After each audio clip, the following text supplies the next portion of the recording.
राजधानी दिल्ली एक बार फिर गोलियों की आवाज से दहल उठी है। बलबीर नगर की तंग गलियों में मंगलवार रात करीब 9-9:30 बजे हुई फायरिंग ने पूरे इलाके में खौफ का माहौल बना दिया है। चंद सेकंड में चली गोलियों ने न सिर्फ एक परिवार की जिंदगी उलट पुलट कर दी, बल्कि ये भी दिखा दिया कि दिल्ली की गलियों में बदमाश कितने बेखौफ घूम रहे हैं।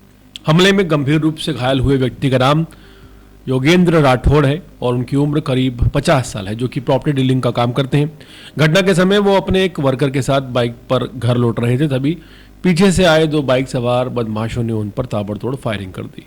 फायरिंग इतनी अचानक हुई कि आसपास मौजूद लोगों को पहले लगा कि किसी ने पटाखे छोड़े हैं, लेकिन कुछ ही समय बाद जब योगेंद्र सड़क पर गिरते हुए दिखाई दिए तो लोगों में अफरा तफरी मच गई। स्थानीय पुलिस को घटना की सूचना एक महिला कॉलर ने दी। उसने घबराई हुई आवाज में बताया कि उसके पति को किसी ने गोली मार दी है।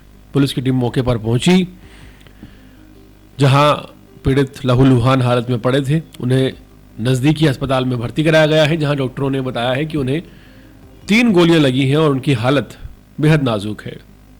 इसका एक सीसीटीवी भी सामने आया है, जो कि हैरान करने वाला है। और लोगों के मुताबिक जो बदमाश थे बिना हेलमेट के थे और वारदात को अंजाम देकर बहुत तेजी से भाग निकले। आसपास लगे सीसीटीवी कैमरों की फुटेज खंगाली जा रही है। पुलिस को उम्मीद है जल्दी हमलावरों के चेहरे सामने आ सकते हैं। शुरुआती जांच में ये बात साफ हो गई कि ये हमला पहले से प्लान किया गया था और हमलावरों का टारगेट सिर्फ और सिर्फ योगेंद्र थे, जो कि पीछे बैठे थे। फायरिंग का अंदाजा यहीं से लगता है कि हमलावरों की मंशा सिर्फ एक शख्स को मारने थी। पुलिस अब पूरे मामले की तह तक जाने की कोशिश कर रही है। चूंकि जो पीड़ित शख्स थे वो एक प्रॉपर्टी डीलर थे, ऐसा माना जा रहा है कि ये पैसे के लेन देन का और फाइनेंशियल डिस्प्यूट का मामला हो सकता है। और इस मामले में जितने भी लोग उनके साथ काम कर रहे थे सभी शक के दायरे में है। Surveillance team, mobile call records और आसपास के फुटेज की मदद ली जा रही है। सुरागों को जोड़ने की कोशिश की जा रही है। अधिकारियों का कहना है कि हमलावर को पकड़ने में देर नहीं लगेगी। फायरिंग की खबर फैलते ही इलाके में दहशत फैल गई और जो वीडियो सीसीटीवी सामने आया उसमें देखा जा सकता है कितने बेखौफ लोग हैं। मतलब जो बदमाशों का एक स्वर्णिम दौर चल रहा है वो शायद राजधानी दिल्ली में चल रहा है। इतने आराम से इतने बेखौफ बदमाश कभी उत्तर प्रदेश में भी नहीं देखे गए, जब ये कहा जाता था कि उत्तर प्रदेश में जंगल राज है योगी सरकार से पहले।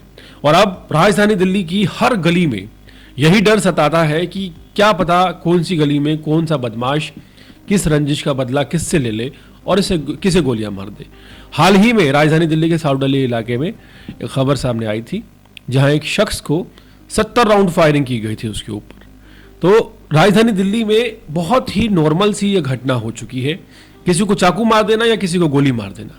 ये इतनी आम खबर है राजधानी दिल्ली में कि कहा नहीं जा सकता। क्राइम कैपिटल आप राजधानी दिल्ली को आप कह सकते हैं, जहां हर गली में अब जाते हुए लोगों को डर लगने लगा है कि क्या पता कौन सी गली में फायरिंग हो जाए, कौन सी गली में चाकू तो मार ही दिया जाएगा। तो ये बड़ी आम सी बात जो होना है, बड़ी गंभीर खबरों का, बड़ी वारदातों का ये चिंतानीय विषय है। एक आम आदमी के लिए तो ये चिंतानीय विषय है, सरकार के लिए और पुलिस के लिए चिंतानीय विषय नहीं है। क्यों नहीं है, कब होगा, ये आने वाला वक्त तय करेगा। लेकिन अगर आपको किसी गली में घुसते हुए 2 बातों का ख्याल आए कि या तो गोली लगेगी या तो चाकू भी लग सकता है, चाकू तो पक्का है, तो समझ लीजिए आप अपराध के उस स्वर्णिम दौर में चल रहे हैं जो राजधानी दिल्ली में चल रहा है।